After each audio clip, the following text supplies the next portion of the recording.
آتی ہیں۔ یہ بڑی کتابوں میں یہ لکھا ہے کہ ابو بکر کو نبی ساتھ نہیں لے جانا چاہتے تھے۔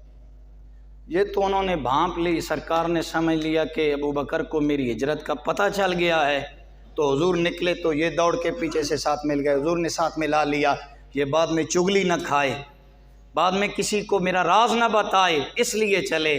میں نے کہا عقل کے ناخن لے، صدیق نبی کے ساتھ نہیں ملا، میرا نبی چل کے ابو بکر کے دروازے تک۔ اگر آپ جاگ رہے ہیں تو میں آپ کے خانہ دل میں ایک بات رکھنا چاہتا ہوں، جاگ رہے ہیں نا؟ دیکھیے نا، محبت بھی بڑی چیز ہے لیکن غیرت بھی بڑی چیز ہے۔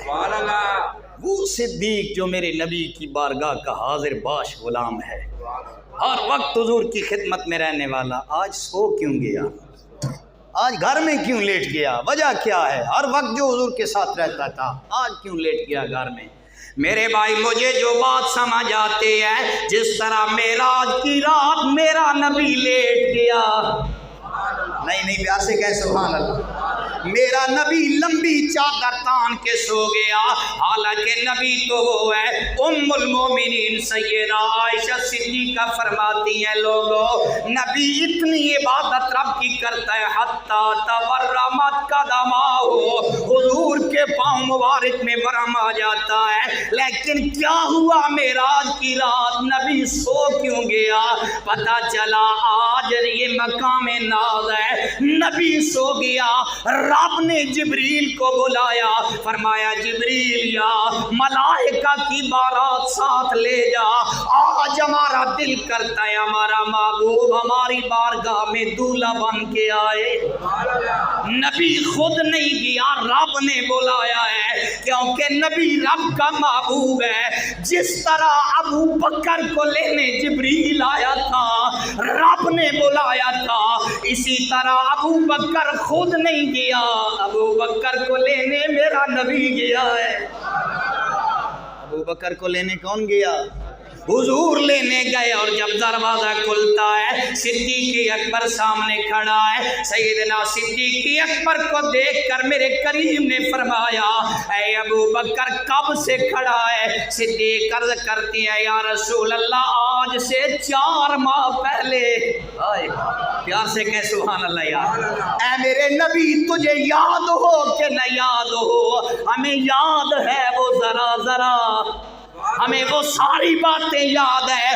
آج سے 4 ماہ پہلے جب اکا دکا بندہ ہجرت کر رہے تھے، میں بھی تیرے دروازے پہ گیا تھا اور میں نے کہا تھا، عرض کی تھی مجھے بھی اجازت دیجئے میں بھی مدینہ چلا جاؤ۔ سرکار نے فرمایا لا تعجل، ابو بکر جلدی نہ کرو، ٹھہر جا، تجھے بھی تیرا رب ہجرت کا کوئی ساتھی عطا فرمائے گا۔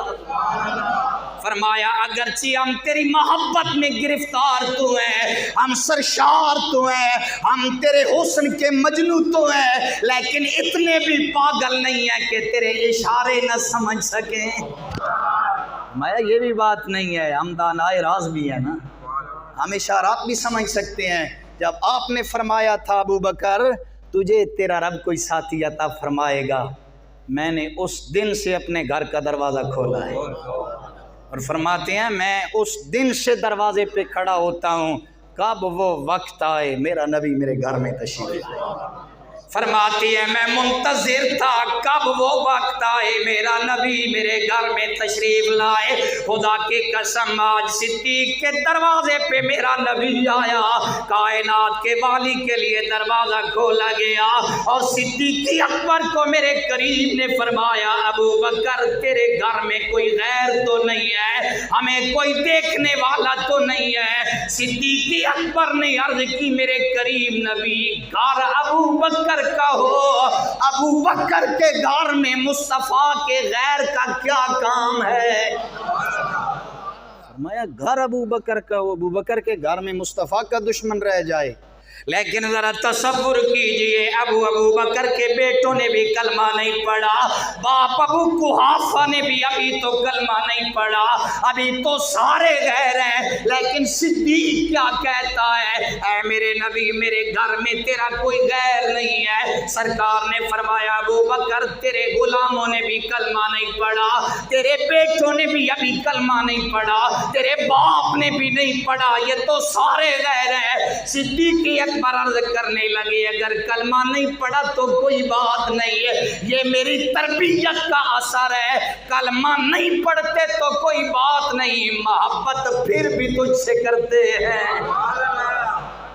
کلمہ نہیں پڑھا تو کوئی بات نہیں، میں نے آپ کا ذکر ہی اتنا کیا ہے نا ان کے سامنے، ان کی تربیت ہی ایسی کی ہے کہ ان کے دلوں میں بھی تیری محبت کی شمع روشن ہو چکی ہے۔ اور پھر سرکار نے فرمایا ابو بکر تیاری کیجئے۔ سیدنا صدیق اکبر کرتے ہیں یا رسول اللہ تیاری تو مکمل ہے۔ سبحان اللہ۔ فرمایا کون سی تیاری ہے؟ فرمایا وہ جو کونے میں 2 اونٹنیاں باندھی کھڑی ہیں، ان پہ کپڑا ڈلا ہوا، پالان ڈلا ہوا، یہ اس وقت سے تیار ہیں جب سے آپ نے فرمایا تھا ابو بکر تجھے بھی رب کوئی ہجرت کا ساتھی دے گا، اس وقت سے باقی مال مویشی چروانے میرے غلام چلے جاتے ہیں، وہ ان کو چارہ ڈالتے ہیں، لیکن یہ جو 2 اونٹنیاں میں نے گھر میں باندھی ہیں ان پہ مسلسل پالان ڈالے ہوئے، ان پہ چادریں ڈالے ہوئے، اور ان کو چارہ ڈالنے کے لیے ابو بکر کسی غلام کو نہیں کہتا، خود ببول کے پتی اتار کے لاتا ہے، چارہ اٹھا کے لاتا ہے، ان اونٹنیوں کو خود چارہ کھلاتا ہے کیونکہ ان پہ سواری مصطفیٰ نے کرنی ہے۔ میرے بھائی مزہ محبت کا مزاج ابو بکر کسے سمجھیے، خدا کی قسم یار بھی پیارا ہوتا ہے، جن پتھروں کا تعلق مصطفیٰ سے ہو جائے، جس جگہ کا تعلق یار سے ہو جائے وہ جگہ بھی پیاری لگتی ہے، وہ مقام بھی پیارے لگتے ہیں جن کا تعلق محبوب سے ہو جائے۔ اس لیے میرے بھائی اتنا عرصہ گزرنے کے بعد چوہا سیدن شاہ کا حاجی جب عمرہ کے لیے جاتا ہے، حج کے لیے جاتا ہے، کبھی بدر چلا جاتا ہے، کبھی میدان احد دیکھنے چلا جاتا ہے، کبھی غار حرا کی سیڑھیاں چڑھ رہا ہے، پوچھتے ہیں کیوں جاتا ہے، آگے سے جواب دیتا ہے ہر گام کو دیکھا ہے محبت کی نظر سے، شاید کہ وہ گزرے ہوں اسی راہ گزر سے، شاید کہ وہ گزرے ہوں اسی راہ گزر سے، تصور میں تیرے ہر شے پہ یوں نظریں جماتا ہوں، نہ جانے کون سی شے میں تیرا دیدار ہو جائے۔ اس لیے میرے بھائی یار بھی پیارا ہوتا ہے، یار کی باتیں بھی پیاری ہوتی ہے، جن چیزیں کا تعلق یار سے ہو جائے وہ چیزیں بھی بولیے وہ چیزیں بھی پیاری ہوتی ہیں۔ خدا کی قسم سیدنا صدیق اکبر نے سامان لیا اور پلان بتایا، فرمایا میرے نبی ہم یہاں سے نکلیں گے غار تک سواریاں پر، جب ہم غار سے آگے نکلیں گے میرا غلام مرکب وہاں تک جس سواری لے کے جائے گا، میرا بیٹا عبداللہ بکریاں چراتے ہوئے وہاں تک آئے گا، میری بیٹیاں کھانا لایا کریں گی، ایک میرا غلام کفار کی مجالس میں بیٹھے گا، ان کی باتیں ہمیں آ کے بتایا کرے گا۔ میرے بھائی ایک بات کھانے دل میں لے جائیے، ہم مولا علی کی عظمت کو بھی سلام کرتے ہیں، لیکن ہجرت کی رات ہی دیکھو مولا علی اکیلے بستر مصطفیٰ پہ لیٹے ہیں، لیکن ابو بکر اکیلا نہیں ہے، ہجرت کی رات ابو بکر کا سارا گھرانہ مصطفیٰ کی خدمت میں لگا ہوا ہے، سارا گھرانہ حضور کی خدمت میں لگا دیا۔ اور پھر میرے بھائی ذرا غور فرمائیے، دیکھتے جائیے، سیدنا صدیق اکبر میرے نبی کے ساتھ جا رہے ہیں، رات کا منظر ہے، میرا نبی ساتھ چلتا ہے، ابو بکر کبھی دائیں جاتا ہے کبھی بائیں آتا ہے، ہاتھ میں تلوار ہے، کبھی آگے ہوتا ہے کبھی پیچھے چلتا ہے، اور حالت یہ ہے نبی ایڑیاں اٹھا کے چل رہا ہے۔ سیدنا صدیق اکبر نبی کے پاؤں پہ پاؤں نہیں رکھتے۔ میرے کریم آقا نے فرمایا اے ابو بکر آرام سے کیوں نہیں چلتے؟ کبھی آگے جاتے ہو کبھی پیچھے ہوتے ہو، کبھی دائیں دوڑ کے دیکھتے ہو کبھی بائیں ہوتے ہو، وجہ کیا ہے؟ سیدنا صدیق اکبر عرض کرتے ہیں مجھ پہ ذمہ داری زیادہ ہے، اللہ نے دنیا والوں کی امانتیں علی کو دی ہیں، اپنی امانت مجھے دی ہے، کہیں خیانت نہ ہو جائے۔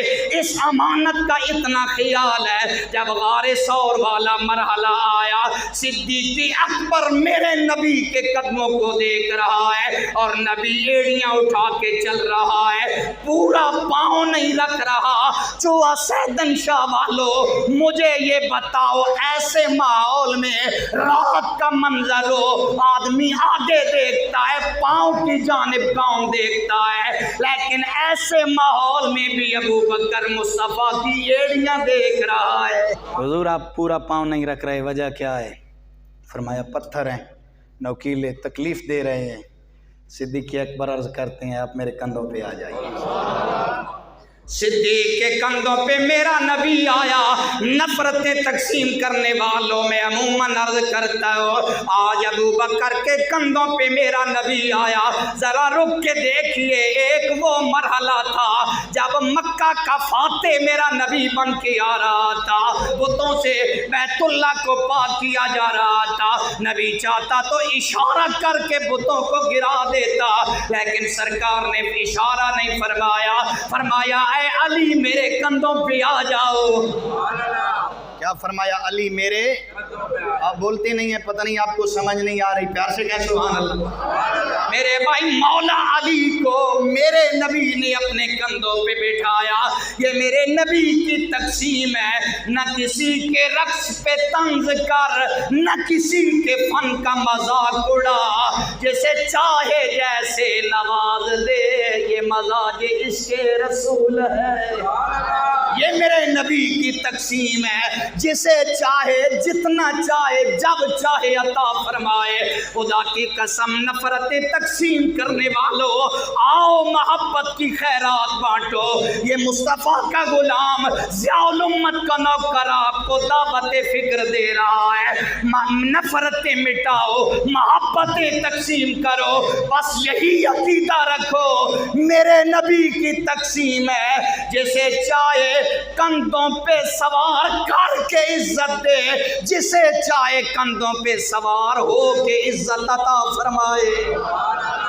کسی کے کندھوں پہ سوار ہو کے عزت دے رہے ہیں، کسی کو کندھوں پہ سوار کر کے عزت دے رہے ہیں۔ ابو بکر نے مصطفیٰ کا بوجھ اٹھایا، نبوت کا بوجھ اگر اٹھا سکتا ہے تو صرف ابو بکر ہی اٹھا سکتا ہے۔ یہ یار کی تقسیم ہے۔ سیدنا صدیق اکبر نبی کو ساتھ لے کے جا رہے ہیں، جہاں بھی کوئی ادب والا مرحلہ آیا صدیق اکبر نے پہلے نبی کو عرض کی حضور آپ آگے تشریف لائیے، لیکن اور کا مرحلہ آیا میرے کریم کو صدیق کہتا ہے آپ ٹھہریے۔ صدیق خود اندر جاتے ہیں، کیوں جا رہے ہو؟ صدیق اکبر کہتے ہیں نبی یہ پرانی غار ہے، کہیں کوئی موذی نہ ہو، کوئی سانپ نہ ہو، کوئی تکلیف دہ چیز نہ ہو، اگر کوئی پرانی چیز ہو ڈسے ابو بکر کی جان چلی جائے گی، کچھ نہیں ہوگا، مصطفیٰ کو نہیں جانا چاہیے۔ اور پھر جب ابو بکر اندر داخل ہوتے ہیں، وہ غار ثور والا مرحلہ آپ سنتے رہتے ہیں، صدیق اکبر نے سارے روزنے غار بند کر دیے تھے، سوراخ بند کر دیے تھے، اپنی پگڑی پھاڑ کے ایک سوراخ بچ گیا، اس کے اوپر اپنی ایڑی زور سے دبا کے رکھی ہے، بار بار سانپ ڈنگ پہ ڈنگ مار رہا ہے، اور صدیق اکبر وہ ہے جو ایڑی اٹھاتا نہیں ایڑی دباتا ہے۔ انسان کی فطرت ہے تکلیف دیش ہے، پاؤں سے ٹکرائے تو فوراً پاؤں اٹھا لیتا ہے، ابو بکر ایڑی اٹھاتا نہیں ایڑی۔ ایک شاعر کہتا ہے جس پیر سوراخ تو چایا نہیں، جس ستیا یار جگایا نہیں، جس پیر سوراخ تو چایا نہیں، جس ستیا یار جگایا نہیں، سپ پیر نو وال وال ڈنگ مارے، پہرے دار دیاں کیا باتاں نے۔